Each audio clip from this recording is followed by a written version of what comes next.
Notre ferme est une ferme familiale. Mon épouse et moi sommes associés dans l'EARL des Brinvelles.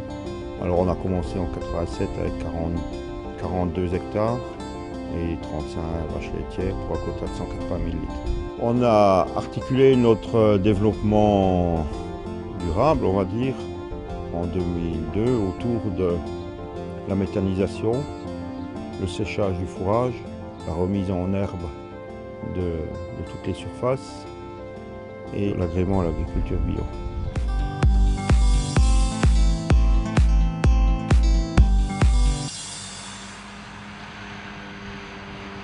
La première étape, c'est la fauche.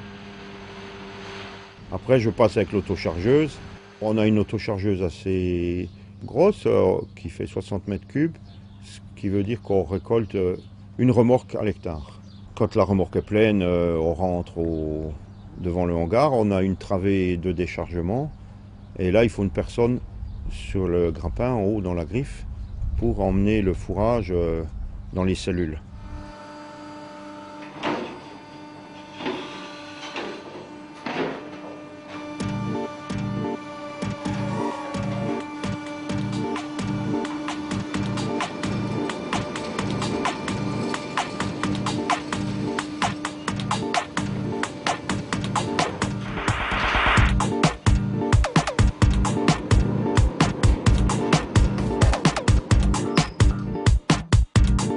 Le séchage en grange, c'est une cellule de séchage qui fait stockage également.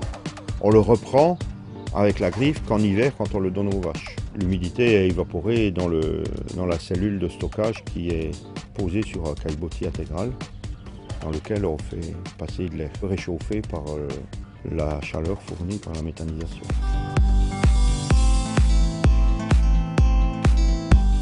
La méthanisation, elle fonctionne en grande partie sur nos effluents d'élevage. On y met dans le digesteur à peu près 20 tonnes par jour. Tout ça est fermenté dans le digesteur. Tout ça produit 3600 mètres cubes de biogaz. En énergie, c'est l'équivalent de 1100 litres de fioul.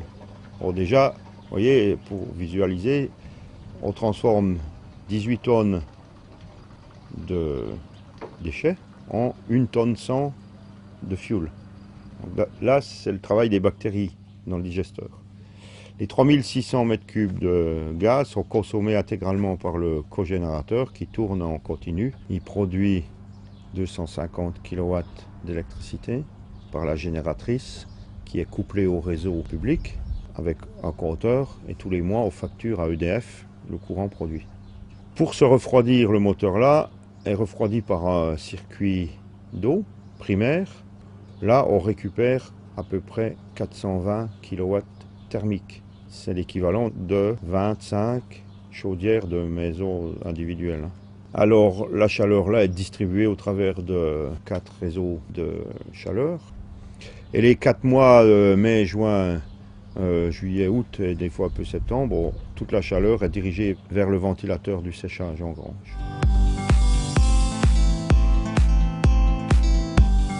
La chaleur est dispersée par 2 batteries d'échange de 200 kW chacune de chaque côté des ouïes d'aspiration du ventilateur.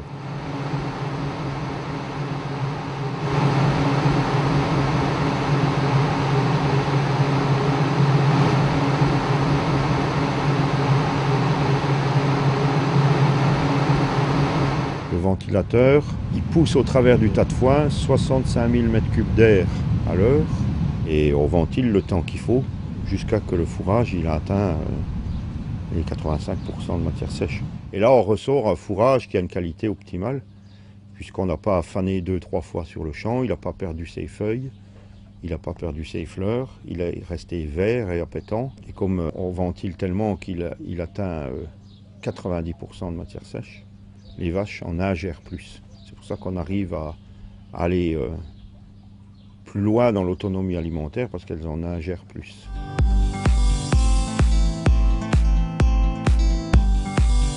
Le premier avantage, c'est de pouvoir faucher très tôt et récolter un fourrage riche en protéines. C'est ça qui manque dans nos exploitations, c'est l'équilibre en protéines.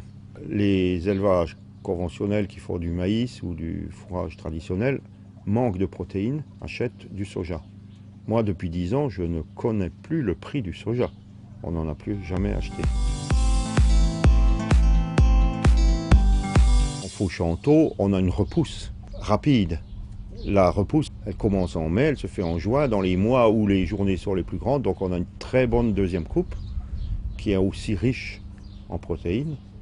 Et une deuxième coupe qui est fauchée avant le début juillet, ce qui nous permet de faire une troisième coupe au 15 août, une quatrième coupe avant septembre. Et l'année dernière, j'ai fait une cinquième coupe au mois d'octobre. Entre chaque coupe, on fait un petit passage de digesta au pendillard, ce qui booste un peu la repousse. C'est vrai que depuis qu'on fait la méthanisation, on est également autonome en fertilisation. Grâce aux 6000 tonnes de digesta qu'on produit par an, je ne sais plus non plus le prix des engrais.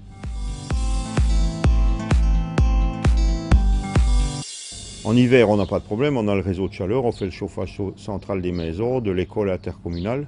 Et en été, toute cette chaleur-là, elle serait perdue. Mais nous, on l'utilise dans le séchage en grange. Un chantier de foin, c'est plus souple et moins lourd qu'un chantier d'ensilage. On fauche avec les outils traditionnels de fenaison. Après, je passe avec l'autochargeuse. Ce n'est pas une machine qui a beaucoup de contraintes. On l'entraîne avec un petit tracteur. On ne consomme pas beaucoup de fuel. Quand l'autochargeuse est passée, le pré il est libéré. Il n'y a pas de botron à aller chercher. Il n'y a pas d'enrubanage à faire. On n'achète plus de plastique, plus de ficelle, plus de bâche, plus de conservateur.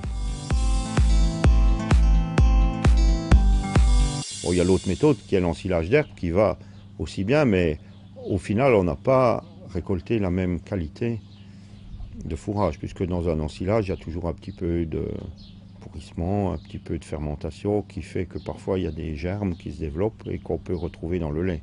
Alors, comme nous, on a une vocation à faire des fromages au lait cru, on ne veut pas prendre le risque. C'est pour ça qu'on a choisi le fourrage sec.